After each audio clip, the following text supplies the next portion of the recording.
What is going on, everyone? Thanks for tuning in to another episode of Forward Thinking Founders. I am very grateful to have your attention, at least for the next 15 minutes of this episode. Forward Thinking Founders is a podcast where I interview pre-seed and seed stage founders about their products, what they want to build into the world, and why. We dive into how they spend their time, what's their vision, what's the origin stories, all these things, so you can learn all about what's coming tomorrow. Because these companies haven't hit critical scale yet. Most of them haven't hit product market fit. These are just early stage companies, and the big question is, what can this be? And in this podcast, we bring that out. So with that, I really hope you enjoy your time listening to today's episode. And I've already done 200 plus, so if you like this one, listen to some of the other ones, like with Amadi Kund, Austin Allred, Leah Culver. We have great interviews, so check it out, enjoy the repository, and for now, let's get into today's episode. Here we go. All right, how's it going, everyone? Welcome to another episode of Forward Thinking Founders, where we talk to founders about their companies, their visions for the future, and how the two collide. Today, I'm very excited to be talking to Tom Ward, who's a co-founder of Epoch. Welcome to the show. How's it going? I'm doing great, Matt. How about yourself? I'm doing really well, sipping on some coffee, getting the day started, and stoked to learn more about what you're working on at Epoch. For people that haven't heard of your company, what are you working on? What is Epoch? So yeah, I'm stoked to be here as well. Thanks for having me on Forward Thinking Founders. Epoch is a climate tech company that builds really cool boats. Specifically, we build fast, fun, all-electric aluminum hydrofoil boats. So say that 5 times fast, it'll sink in, but we can kind of dive into what that means. Our target niche in the boating area is sub 30-foot boats that are for inland use, so not going out in the ocean. And it actually sounds like a niche, but it covers about 70% of the $50 billion boating industry. So it's a pretty big chunk of it. And what we're focused on is we're solving problems that recreational boaters have day in and day out. So the two biggest ones are hassle and cost. And they're driven by 2 main factors: maintenance, every time a boat breaks, which happens more frequently than anyone likes, and then fuel cost. And with our product, we estimate that the average owner would save about $1,000 a year by switching to an all-electric boat that we can provide versus a traditional gas engine boat. The second thing that we address is pollution. Many people are surprised to hear this, but every boat that we can replace is the equivalent of taking 50 cars off the road. Because the marine environment's so harsh, there's just an outsized amount of pollution that's out there. And then the third one is utilization. People buy boats, and the average boat in the US gets used for about 50 hours a year. So it mostly just sits in someone's backyard or their driveway, has about a 0.57% utilization rate. And we've got some really cool technology that can help bring that up closer to 100% and actually even make boat owners money while their boat is sitting in their driveway. Oh, well, that's fascinating. I want to like double click on the last thing you said. How are you thinking about increasing utilization rates? If someone traditionally boats 5 days out of the year, I'm just making that up, but X amount of days out of the year, 50 days out of the year. Yeah. How are you thinking about increasing it? And also, I guess a follow on that question, we'll combine it all into one. Let's say I was to get one of these boats. Can you kind of walk me through how do I even get one? Can I buy one? Will I be able to buy one? Can I take it on any lake? Is it just like any other boat, but outside of the huge differences that you mentioned? Just let's dive a little deeper into kind of the differences here. Okay, let me talk about the boat first, and then we'll talk about the increased utilization. So it is just like any other boat as far as the end user concerned, as far as the owner is concerned. We're early stage right now. We're a prototype. We haven't reached commercialization yet, but we're planning to have first boats available for sale summer of this year, so June, July timeframe. And anybody who's interested in procuring an Epoch boat can go to our website and sign up for our waiting list. That's first come, first serve. And once we serve everybody on the waiting list, we're going to open it up to the public. When you buy an Epoch boat, it comes on a trailer. You take it to your local lake, launch it on the ramp, put it on the lake, and you drive it around and have a great day on the water. The best part is when you're done, there's no hassle. So there's no flushing out the engines. There's no worrying about oil changes or anything like that. You drive it back to your home, or if you have a marina with electric service, then you can leave it there and you plug it in and let the batteries recharge. And the next time you're ready to go out, it's all good to go. Low hassle, easy to use. our kind of secret sauce for phase one of our product launch is all about hydrofoils, which, you know, if we jump back to the tongue twister I said at the beginning, all electric aluminum hydrofoil boats. And hydrofoils are really cool. They're like the deep tech aspect of what we're doing here. And it's very similar to an airplane wing, but it works under the water. And there's some pretty interesting nuances because water is about 800 times more dense than air. So there's special things we have to do there. But in really simple terms, what it does is when you get up to speed, the whole boat lifts out of the water, except for these hydrofoil wings that stay underneath because they generate lift. And the end result of that is about a 75% increase in efficiency, which means we don't need as much power, which means we can use lighter battery packs and get longer range. We can go faster, further.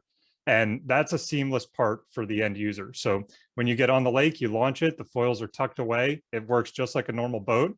And when you get out of the no wake zone and you want to punch it, you know, full send it, you throttle up, you hit a button, the foils come down, you rise out of the water and you're off, and it's great. Our system's really unique in that we found we focused on first principles from day one, and we found a really cost-effective way to implement it and make it really durable. So one of the big concerns people have with foils is if you hit something underwater, does it break your foils? And our system is specifically designed to not break the foils so that they have some pressure reliefs and everything. So that's the first piece, the boat piece. Then the second piece is utilization. So the foils are the killer app that make batteries make sense in boats. Now that you've got a boat with batteries in, you can do some pretty neat stuff. And the main thing that we're focused on, and we have some intellectual property around this, is that when you get out of the water, you take your boat back to your house. And for some of the larger boats in our roadmap, there's going to be 60, 80, 100 kilowatt hours of battery storage on the vessel. And when you plug that into your house, you know, in normal old school model, you're just charging those batteries. But what is starting to develop now and what we see on a roadmap moving forward is the concept of bidirectional charging. And that means that you plug your boat in and we control it with software and say, okay, it's 3 p.m. Matt just plugged his boat in. We're not going to charge that at 3 p.m. because energy rates are as expensive as they're ever going to be. We're going to hold off. And then when it gets to midnight and the energy rates are really low, we're going to charge up the boat. And then, you know, let's say you came home on a Sunday. So now it's Monday morning. You're working full stream on Seed Scout. You're working on doing FTF podcasts. Your boat's just sitting there. And then we're going to look at it and say, all right, the batteries are 100%. It's 11 a.m. Matt's in Arizona. The sun is beating down. The air conditioner's running. Electricity rates are high. Let's feed some power back into the grid from the boat.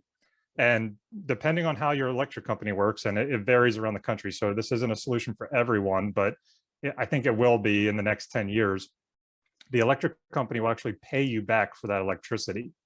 And this is how we take the utilization rate from 0.57% to close to 100%, because boats mostly just sit there. I mean, they get about 50 hours of use a year, and now you can actually make money from your boat. It's a really cool concept. And, you know, we can also get into a little bit of the environmental impact if you want to. I'll kind of let you, you know, where do you want to take the conversation with that information? Yeah, totally. I mean, this is fascinating, super interesting stuff. I'm more curious to go to like, what led you to start all of this? I mean, what's the origin story for Epoch, and like, why did you want to build such like an interesting, interesting product that could solve so many problems in the world? But like, why? Yeah, so I grew up boating. You know, I think my dad probably had me on a sailboat before I could even walk. Probably was like that 80s style of parenting that wouldn't fly today, but it's kind of in my DNA. And always on the water. You know, I eventually started surfing, just never went away from the water. And I got really fortunate that I landed a dream job in corporate America, where I was working for one of the largest boating suppliers in the country. And I actually ran all of their R&D operations. So it was great because it's really cool engineering, electromechanical products, safety critical. And I also had a fleet of boats that I was responsible for, that me and my team would build products and we'd have to go test them on the water. So absolute dream job in corporate America, except the downside of boating comes in, because now not only do I have my personal boat, but I also have 4 or 5 other boats that I'm responsible for at work. And every piece of hassle I had to deal with: new impellers, oil changes, rebuilding carburetors, boats in the shop. And, you know, there were days where we had to do critical testing and we couldn't because the boats were malfunctioning because the marine environment is just a harsh environment. So I really lived that pain, and being in the boating industry and talking to all the customers, it became apparent that this wasn't just my pain, this is everyone's pain. And so I looked at that and said, if we're going to do a first principle teardown, there's got to be a better way, right? I always think back to like SpaceX, right? They looked at NASA and said, man, what they're doing is really cool. Like, and I love NASA, but they are bloated, they're inefficient. There's a better way if you just tear it down to the studs and rebuild it. And that was kind of what drove the thought process for, the inception of Epoch. And then related to that, being on the water so much, I almost have to be a conservationist and an environmentalist, right? Because I want to jump in that water. I don't want there to be oil slicks or spilt fuel or huge plumes of two-stroke ruining my day. Like, I want to be in nature. If I want to go fishing or whatever, I want it to be clean and ready for me to be out there and enjoy it, and for everyone else to enjoy it. So ultimately, I started thinking, I've always wanted to do a startup. I actually tried to build 2 startups in the past that didn't work out due to team and timing. And over the last year, I really did a lot of introspection and said, it's time for me to go again. And I need to find the thing that, is the intersection of my passion, what I'm good at, and what makes money. And, boating and environmentalism and conservation are all my passion, right? And I spent 15 years in R&D and industry. I spent over half a decade in the marine industry. So pretty good evidence that I'm good at it. And then the marine industry just has huge demand right now. In fact, the type of boats that we're launching with, they usually have 2-year wait lists as of today. So if you called up a boat builder and said, I want one, they're going to tell you, we'll put you on the list, 2 years, we'll call you up.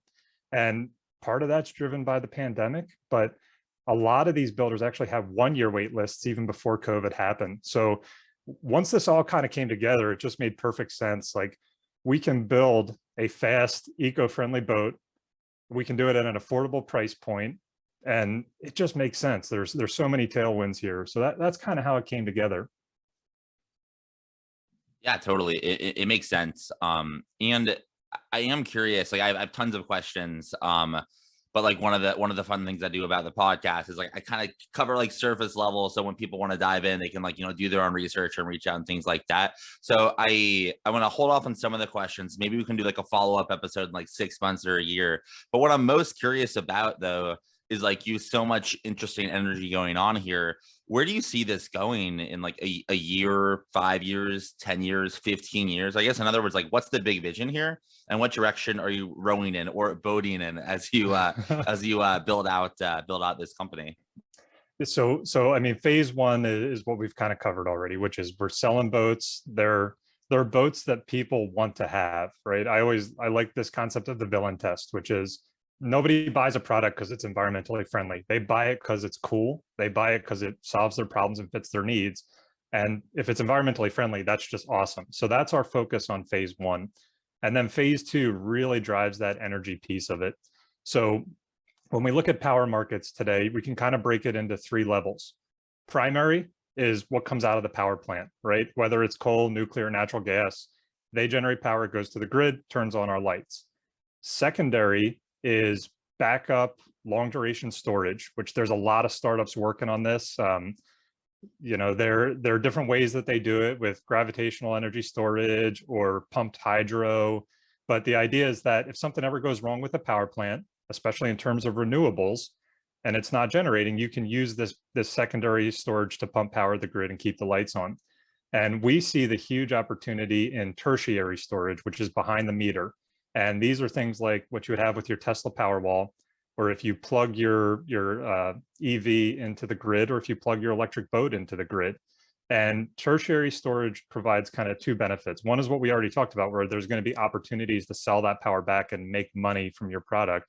The other in the short term is if you lose power, a tree comes down and knocks out the line, you can switch off your connection to the grid and just use your boat or your EV to give you backup power and keep your refrigerators running or keep your AC running. So that's really where we see this going. And we think the huge benefit is, particularly as we transition to renewables, solar and wind, right? The sun isn't always shining, the wind isn't always blowing, or sometimes it is, but it's not at full power.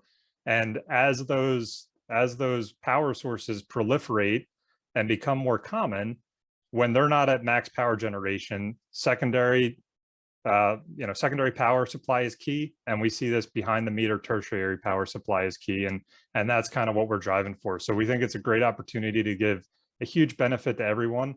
And with $1,000 a year in maintenance and fuel savings, and then also the opportunity to sell power back, it almost gets customers to the point where the boat is essentially free. And, it's hard to argue with those kind of unit economics. And in order to like bring that roadmap and that vision to life, like you'll need some help, right? It takes a village to make a startup work and scale. So my question for you is, how can the forward-thinking founders community help? Are you hiring? Are you raising money? Are you looking for people to buy these boats, get on a wait list? How can we assist? Thanks. Yeah, so we're not hiring as of today. Our co-founding team is in place, and honestly, everyone on the team is a 10x team member. I mean, we're doing a ton on a lean budget here, but we are currently in our pre-seed fundraise. So if anybody in the community knows of VCs or investors that are interested in climate tech and hardware, we would certainly appreciate any intros we could get there. And then we're spreading the word right now. So also, if anybody has contacts in the media or with other great podcast hosts like you, we would love to connect with them and look at opportunities for articles or interviews or things of that nature. And then also, if everybody could just go to our website, epochboats.com. We've got an update option. We send one email a month. We've got a wait list if anybody's interested in buying a boat, and check it out. And yeah, also just any interaction. We're on Twitter, we're on Instagram. Look up Epoch Boats, interact with us. We love talking to potential customers or other people in the startup world. And yeah, those are the main things. And then for my last question, you covered a little bit of this, but just to make sure we cover all the edges, if someone wants to reach out or learn more on the internet about what you're doing, how can they find you? How can they find your company? You have a website, social media, Twitter, LinkedIn, email, how can someone reach out and learn more if they wanted to? Yep. Epochboats.com is the best way. And like I said, if you sign up for the update list, we send one email a month. There's no spam to it. And it goes into pretty deep detail into what we've accomplished in the previous month and what we're going into in the next month. So that gives a nice insight into it. On Twitter, we tend to do live updates on Twitter and on Instagram. So if you want to see pictures of me with my welding helmet on building prototype boats, Twitter is the place where that's going to be. So you can follow us, and it's at Epoch Boats is our Twitter handle. Cool. Well, thank you so much for coming on to the podcast. I really appreciate it. Thanks, Matt. It's great to be here. Good time talking to you.